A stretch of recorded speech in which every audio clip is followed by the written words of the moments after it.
isang Filipino-Chinese dish na very similar sa paksiw na pata, walang iba kundi ang patatim!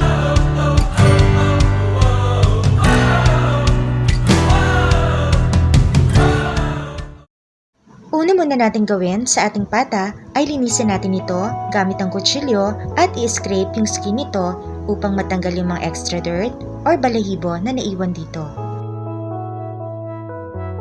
At pagkatapos ay binabad natin ito sa tubig na may asin for about 30 minutes to 1 hour, then banlawan natin ito ng ilang beses.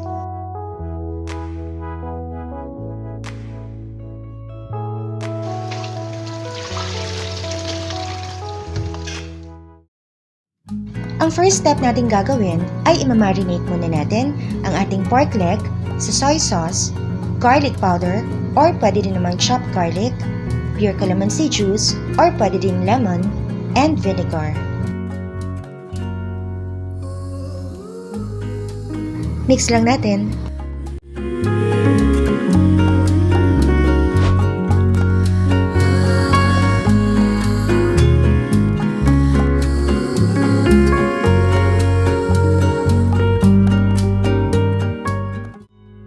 Imamarinate natin ito sa loob ng 1 or 2 oras or mas higit pa, mas mainam kung i-refrigerate na overnight. And now, let's start our cooking. Now, magpapainit na tayo ng oil at i-fry natin ang ating pata in a medium heat sa loob ng 5 hanggang 7 minuto or hanggang sa mag-golden brown ito.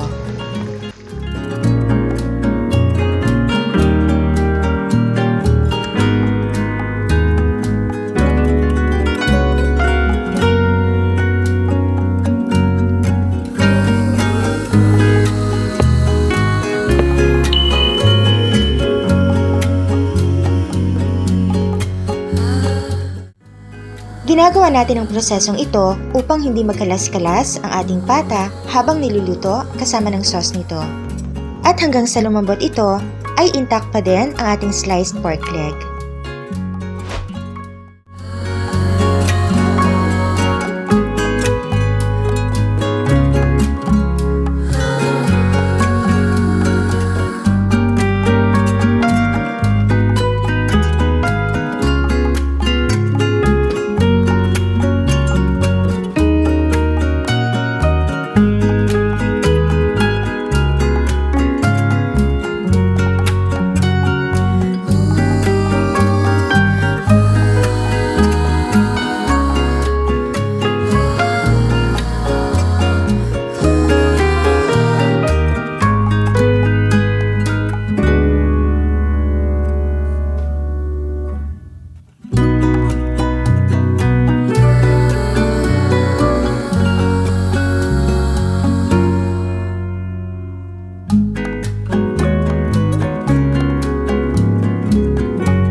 Set aside muna natin ito.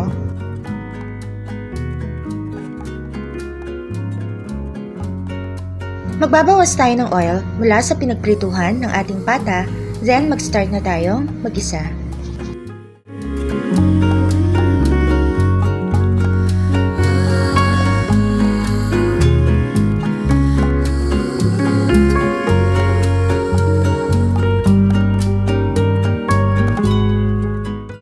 Lagay na natin yung garlic.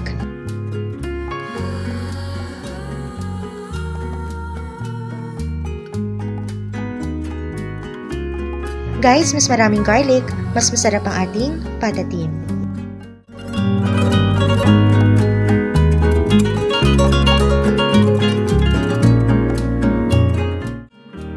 Then the onion.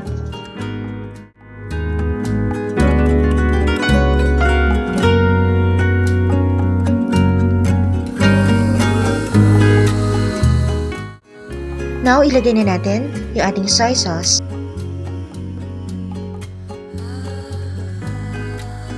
Then the oyster sauce.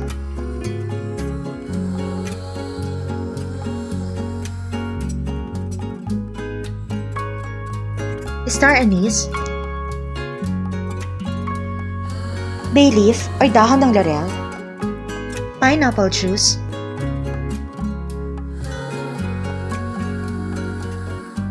Then the sugar. water. Now the pork cube, black pepper,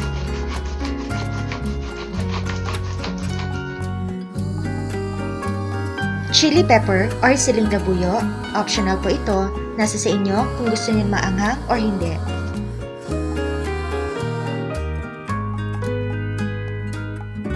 Add lang tayo ng a pinch of salt.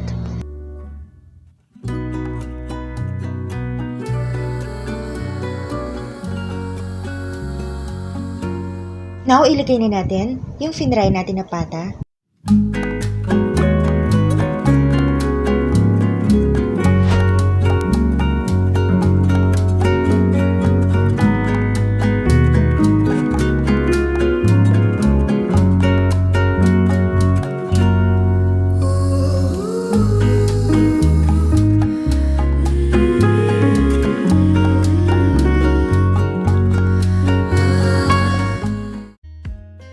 Guys, don't forget, sa pagluluto, lalagyan po lagi natin ng pagmamahal dahil ito po ang susi upang maging masarap na masarap po ang ating niluluto.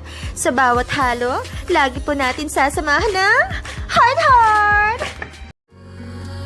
Isisimmer natin ito sa loob ng 1 oras hanggang sa 1 at 1.5 oras or hanggang sa lumambot ito. At sa gagamit ng pressure cooker ay aabutin lamang ng 30 to 45 minutes sa pagpapalambot nito. And guys, ito na rin po pala ang tamang sukat na ating mga ingredients. Screenshot nyo na guys!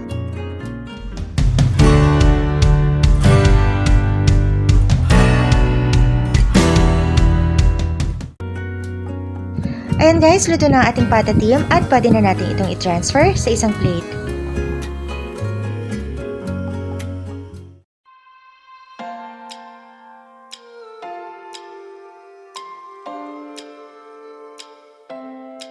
Ready na po ang ating super yummy na patatim. So guys, just click thumbs up or like kung nagustuhan niyo po ang ating recipe. And don't forget to click subscribe and tap the bell para ma-notify po kayo sa lahat nating mga susunod na lulutuin. Again, this is Mario. Thank you for watching. Kain na tayo. Dito lamang yan.